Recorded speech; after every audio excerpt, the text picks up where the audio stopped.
सुप्रभात, आदाब, नमस्कार। एक बार फिर सत्यम न्यूज की खबरों में आप सभी दर्शकों का बहुत बहुत स्वागत है। भदोही जिले की कुछ अहम खबरों को लेकर एक बार फिर हाजिर हूं मैं नसीर कुरैशी। खबरों की शुरुआत करते हैं रविवार की इस बड़ी खबर से। औराई में बड़ा सड़क हादसा हुआ है। बेकाबू ट्रक ने ई रिक्शा को अपने चपेट में ले लिया है। हादसे में एक यातायात पुलिसकर्मी सहित 2 लोगों की जहां मौत हो गई है, वहीं 4 लोग गंभीर रूप से घायल हैं। हादसा शनिवार की दोपहर लगभग 12 बजे नहरथुआ गांव का है। मौके पर ही ई रिक्शा चालक व उस पर सवार एक यातायात पुलिसकर्मी की मौत हो गई है। वहीं हादसे में 4 लोग घायल हो गए हैं। सूचना मिलते ही औराई इंस्पेक्टर सजदानंद पांडे दल बल के साथ मौके पर पहुंच गए थे। घायलों को फौरन पुलिस ने सरकारी एम्बुलेंस से सीएससी औराई भेजा था। हादसा होते ही मौके से ट्रक चालक व खलासी फरार हो गए थे। ई रिक्शा जहां पूरी तरह क्षतिग्रस्त हो गया था, वहीं ट्रक का अगला हिस्सा भी खराब हो गया है। प्राथमिक उपचार के बाद घायलों की हालत गंभीर होने पर डॉक्टरों ने ट्रामा सेंटर वाराणसी के लिए रेफर कर दिया था। घटना स्थल पर अफरा तफरी फैली रही। थोड़ी देर बाद ही अपर पुलिस अधीक्षक डॉक्टर तेजवीर सिंह व सीईओ औराई चमन सिंह चावड़ा भी मौके पर पहुंच गए थे। भदोही से औराई की तरफ जा रही तेज रफ्तार बेकाबू ट्रक नहरथुआ में काल बनकर दौड़ गई। शनिवार की दोपहर लगभग 12 बजे भदोही शहर के जलालपुर निवासी ई रिक्शा चालक 20 वर्षीय धीरज सरोज औराई की तरफ से सवारी लेकर भदोही जा रहा था। ई रिक्शा में चालक सहित कुल 6 लोग सवार थे। इसी ई रिक्शे में यातायात पुलिसकर्मी मनीष यादव भी सवार थे, जो भदोही शहर के लिप्पन तिरमोहानी पर ड्यूटी करने जा रहे थे। यातायात पुलिसकर्मी मनीष यादव औराई में किराए का कमरा लेकर परिवार के साथ रहते थे। रिक्शे में उगापुर की रेणु देवी, मोड़ के उमेश विश्वकर्मा व औराई के त्रिभुवन कड़ेदीन भी सवार थे। ई रिक्शा जैसे ही औराई भदोही मार्ग के नहरथुआ गांव के समीप पहुंचा, तभी एक तेज रफ्तार ट्रक जो भदोही से औराई की तरफ जा रहा था, वह डिवाइडर तोड़ते हुए दूसरे लेन पर जाकर ई रिक्शे को अपने चपेट में ले लिया था। हादसे में यातायात पुलिसकर्मी मनीष यादव व ई रिक्शा चालक धीरज सरोज की मौत हो गई थी, जबकि रेणु, उमेश, त्रिभुवन व कड़ेदीन घायल हो गए थे। मृतक के परिजनों के लिए शनिवार अमंगल साबित हुआ। यातायात पुलिसकर्मी व ई रिक्शा चालक के परिजनों को क्या पता था कि आज अमंगल होने वाला है। यातायात पुलिसकर्मी मनीष यादव अपने घर से हंसते हुए ड्यूटी पर जाने के लिए निकले थे। अक्सर मनीष यादव की ड्यूटी भदोही शहर के लिप्पन तिराहे पर लगती थी। वह बेहद हंसमुख पुलिसकर्मी थे। अपने साथी यातायात पुलिसकर्मियों से भी उनका मधुर संबंध था। मूल रूप से प्रतापगढ़ के कुंडा के रहने वाले यातायात पुलिसकर्मी मनीष यादव औराई में परिवार के साथ रहते थे और वहीं से ड्यूटी करने आते जाते थे। इसी तरह भदोही शहर के जलालपुर निवासी राजेंद्र प्रसाद सरोज का 20 वर्षीय पुत्र ई रिक्शा चालक अपने 6 भाई बहनों में दूसरे नंबर पर था और ई रिक्शा चलाकर परिवार का भरण पोषण करता था। हादसे के बाद चालक खलासी ट्रक से उतरकर खेत भागते देखे गए। घटना स्थल पर काफी देर तक हादसे वाले लेन पर आवागमन भी ठप रहा। फिलहाल औराई पुलिस ट्रक को कब्जे में लेते हुए आगे की कार्रवाई में जुटी हुई है। सुरियामा इलाके के भिखारी रामपुर ग्राम सभा में जल निकासी की व्यवस्था नहीं है, जिससे घरों से निकलने वाला गंदा पानी गांव में के एक गड्ढे में जमा हो रहा है। जल निकासी न होने से गांव में गंदगी फैल गई है। ग्राम सभा वासियों को इस भीषण गर्मी में संक्रामक बीमारी फैलने की चिंता सता रही है। इलाके के मोइनुद्दीन, आफ्ताब, इमामुद्दीन, आलमगीर, इस्माइल जैसे तमाम ग्रामीणों ने बताया कि काफी समय से गांव में जल निकासी की समस्या बनी हुई है। गंदे पानी से गांव का एक गड्ढा पूरी तरह भर चुका है और बदबू फैला रहा है। शिकायत के बावजूद भी ग्राम सभा में जल निकासी की व्यवस्था नहीं कराई जा रही है। लोगों ने डीएम भदोही सहित खंड विकास अधिकारी का ध्यान आकृष्ट कराते हुए ग्राम सभा में जल निकासी व्यवस्था ठीक कराए जाने की मांग की है।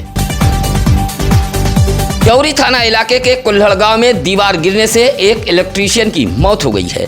दीवार की जद में आने से गंभीर रूप से घायल इलेक्ट्रीशियन को भदोही शहर के एमबीएस हॉस्पिटल लाया गया था, जहां डॉक्टरों ने मृत घोषित कर दिया। मौत के बाद परिजनों में कोहराम मचा है। कुल्हड़ गांव निवासी 30 वर्षीय शशि उर्फ सोमारू मौर्य वायरिंग का काम करता था। शनिवार को अपने गांव के ही सुभाष मौर्य के घर पर वायरिंग का काम कर रहा था। ईंट की दीवार को तोड़ते समय भरभरा कर दीवार का कुछ हिस्सा शशि उर्फ सोमारू मौर्य के ऊपर गिर गया, जिससे वह गंभीर रूप से घायल हो गया था। अस्पताल पहुंचने पर दम तोड़ दिया। फिलहाल सूचना पर पहुंची पुलिस ने शव को कब्जे में लेकर पोस्टमार्टम हेतु भेज दिया था। उधर हादसे से परिजनों में कोहराम मचा है।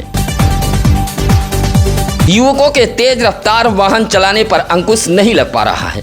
तेज रफ्तार बाइक चलाने वाले युवक अपनी जिंदगी को भी दांव पर लगा रहे हैं। ऐसा ही एक हादसा शनिवार की दोपहर लगभग 1:30 बजे सूर्यामा थाना इलाके के दसवतपुर गांव के समीप का है, जहां 3 बाइक पर कुल 9 युवक सवार होकर वहीदा मोड़ से सूर्यामा की तरफ जा रहे थे। जैसे ही दसवतपुर गांव के समीप पहुंचे तभी एक बाइक अनियंत्रित हो गई और सामने से आ रही कार में जा घुसी। कार डीह ब्लॉक के मंगा पट्टी के प्रधान हरि प्रकाश सिंह चला रहे थे। बाइक पर सवार ऊस थाना इलाके के कलापुर गांव निवासी 22 वर्षीय विनोद, 21 वर्षीय राहुल व 20 वर्षीय संतोष घायल हो गए थे। घायलों को एक निजी अस्पताल लाया गया था, जहां डॉक्टरों ने विनोद व राहुल की हालत गंभीर देखते हुए वाराणसी के लिए रेफर कर दिया था। सूचना पर सूर्यामा थाने से पुलिस भी पहुंच गई थी। पेड़ के नीचे छांव में बैठे एक कालीन बुनकर की चंद मिनटों में हुई मौत से उसके साथी बुनकर भी हैरान हैं। फिलहाल पुलिस ने शव को कब्जे में लेकर पोस्टमार्टम के लिए भेज दिया था। मामला भदोही शहर के लखनपुर उर्फ अभियनपुर एक ट्यूबवेल के समीप का है। सोनभद्र के पंडारच पीपर निवासी 45 वर्षीय रामविलास भदोही शहर के अहमदपुर फुलवरिया एक कारपेट कंपनी में काम करते थे। शनिवार की दोपहर रामविलास अपने एक साथी के साथ लखनपुर उर्फ अभियनपुर के एक ट्यूबवेल पर स्नान करने गए थे। उनका साथी ट्यूबवेल पर नहा रहा था, जबकि रामविलास एक पेड़ के नीचे छांव में बैठे हुए थे। साथी नहाकर पहुंचा तो रामविलास की मौत हो चुकी थी। सूचना पर पहुंचे कारपेट सिटी चौकी इंचार्ज रमेश सिंह ने शव को कब्जे में लेकर पोस्टमार्टम हेतु भेज दिया था। लोकसभा चुनाव के दौरान लगी आचार संहिता खत्म होने के बाद शनिवार को DM Vishal Singh, SP doctor Meenakshi कत्यान के निर्देश पर पहली बार भदोही जिले के थाना कोतवालियों में थाना समाधान दिवस का आयोजन किया गया था। हालांकि आचार संहिता खत्म होने के बाद पहले थाना समाधान दिवस पर फरियादी कम पहुंचे थे। भदोही में अपर पुलिस अधीक्षक डॉक्टर तेजवीर सिंह, एसडीएम शिव प्रकाश यादव, ज्ञानपुर में एसडीएम भान सिंह व सीओ प्रभात राय ने फरियाद सुनी है। फरियाद सुनते ही अधिकारियों ने मातहतों से कहा कि थाना समाधान दिवस पर आने वाली शिकायतों को गंभीरता पूर्वक सुना जाए और समय सीमा के अंदर शिकायतों का निस्तारण किया जाए। थाना समाधान दिवस पर तमाम राजस्व कर्मी भी मौजूद रहे। भदोही शहर के दरोपुर निवासी शायर, कालीन कारोबारी, समाज सेवी जहीन भदोही का निधन हो गया है। निधन की खबर लगते ही भदोही शहर में शोक की लहर दौड़ गई। शायर जहीन भदोही के निधन पर भाजपा नेता राकेश उर्फ पप्पू तिवारी ने अपनी संवेदनाएं व्यक्त करते हुए कहा कि उनका निधन बेहद दुखद है। इतनी बेबाक जिंदगी और ऐसा तरंगित शब्द सागर इतनी खामोशी से विदा होगा कभी नहीं सोचा था। भदोही शहर के दरोपुर निवासी 85 वर्षीय जहीन भदोही काफी समय से बीमार चल रहे थे, जहां शनिवार को उनका निधन हो गया। निधन पर भदोही जिले के कालीन कारोबारी, शायर, पत्रकार, डॉक्टर, राजनेताओं ने शोक व्यक्त किया है। भदोही शहर के गल्ला मंडी वाली कब्रिस्तान में उन्हें देर शाम सुपुर्दे खाक किया गया। मिट्टी व जनाजे में कालीन कारोबारी राशिद अंसारी, अमजद अहमद, आदिल सिद्दीकी, टोनी मंसूरी, भाजपा नेता महबूब बेग सहित तमाम लोग शामिल हुए। ज्ञानपुर नगर में जर्जर विद्युत तारों को बदलने का काम तेज हो गया है। जर्जर तार से जहां आए दिन हादसे हो रहे थे, वहीं लो वोल्टेज की भी समस्या बनी रहती थी। शनिवार को महिला थाने के समीप ट्रांसफार्मर से लेकर जिला अस्पताल तक जर्जर तारों को हटाकर एबीसी केबल दौड़ाने का काम किया जा रहा था। तारों को बदलने के लिए सुबह 10 बजे से शाम 6 बजे तक विद्युत आपूर्ति ठप की गई थी, जिसमें जिला अस्पताल, पुरानी बाजार, प्रोफेसर कॉलोनी, नारायण कॉलोनी, कोतवाली, महिला थाना, मेन रोड जैसे इलाके की विद्युत आपूर्ति ठप रही।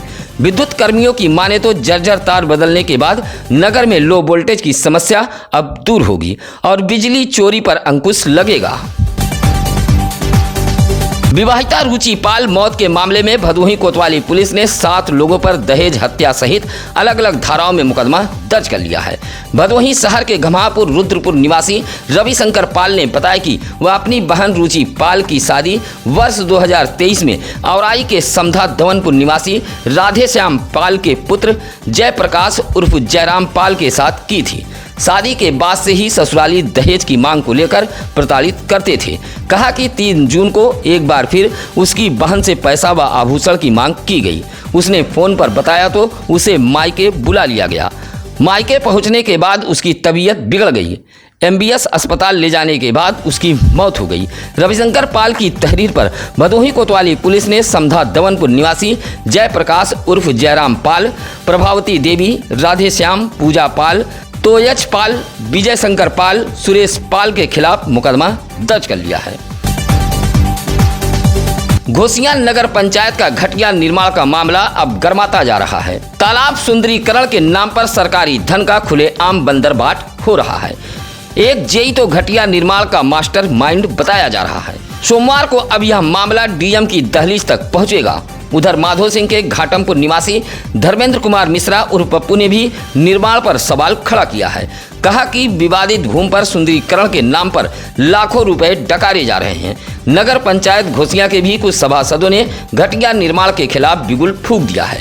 नाला निर्माण में लगने वाले ईंट व निर्माण सामग्री घटिया बताई जा रही है। घोसियां का यह निर्माण मामला पूरी तरह तूल पकड़ चुका है। सभासद सहित धर्मेंद्र कुमार पप्पू मिश्रा ने निर्माण कार्य को रोकते हुए जांच कराए जाने की मांग की है। सुरियामा थाने की एक वारंटी महिला लगातार फरार चल रही है। वारंटी महिला पुलिस के लिए भी चुनौती बनी हुई है। सुरियामा के गसरा निवासी महेश कुमार उपाध्याय ने बताया कि उनके पिता देवी शंकर उपाध्याय ने 156(3) के तहत माननीय न्यायालय के आदेश के बाद सुरियामा थाने में 420, 467, 468 सहित अन्य धाराओं में मुकदमा दर्ज कराया था। इसी मुकदमे में गधरा निवासी सियाराम की पत्नी गायत्री देवी भी आरोपी है। मामले में वारंट जारी है, लेकिन पुलिस अभी तक गिरफ्तार नहीं कर पाई है। माननीय उच्च न्यायालय ने भी समय दिया था, लेकिन अब उसमें भी समय समाप्त हो चुका है। बावजूद वारंटी महिला लगातार फरार चल रही है। उधर थाना अध्यक्ष सुरियामा ने बताया कि जल्द ही वारंटी महिला गायत्री देवी की गिरफ्तारी की जाएगी। आपके आसपास भी है अगर कोई खबर, तो आप सत्यम न्यूज वेब टीवी पर फोन कर सकते हैं। आपके लिए लगातार हम चैनल पर नंबर फ्लैश कर रहे हैं, या आप हमारे सत्यम न्यूज सिटी कार्यालय भदोही शहर के बूढ़ा पट्टी में आकर मिल सकते हैं। इसी के साथ अब नसीर कुरैशी को दीजिए इजाजत। नमस्कार, आदाब।